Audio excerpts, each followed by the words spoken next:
ఏం పేరండి? బెమ్మారెడ్డి. ఇంటి పేరుతో సహా. మేకపోతు బెమ్మారెడ్డి. మేకపోతు బెమ్మారెడ్డి. మా నాన్న వెంకటేశ్వరరెడ్డి. మీ ఊరు? చిన్నకొదంగొల్ల. జిల్లా? నర్సాపేట. మండలం? కారంపొడి.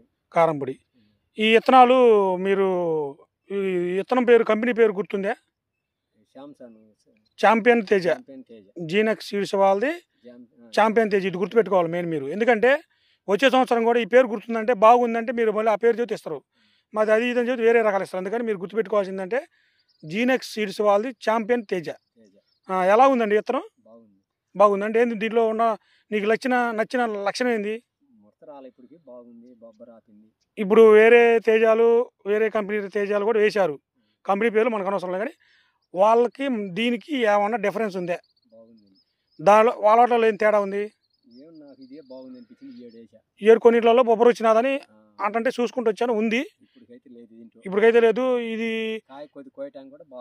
మీరు పెట్టుబడి కూడా తక్కువ పెట్టాము, బాగా పెరుగుతుంది, బాగా వేపుకు వస్తున్నది అంటున్నారు. మీరు ఎన్ని కట్టలు పెట్టి ఉంటారు ఇప్పటికి? ఎంత చేను? ఎకరాన్ని 4 కట్టలు పెట్టారు.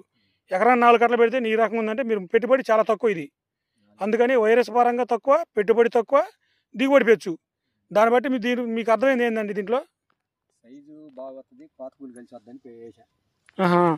మీకు కాయ సైజు కూడా బాగుంది.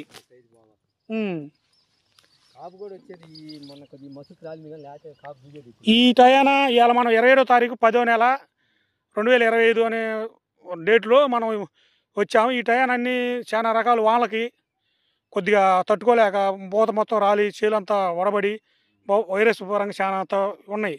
కానీ ఈ టైంలో కూడా ఇది వైరస్ రాకుండా బాగున్నదంటే దాన్ని బట్టి మీకు ఏమర్థమవుతుంది? తట్టుకునే శక్తి దీనికి ఉంది. ఒకసారి ఇత్తనం పేరు చెప్పండి.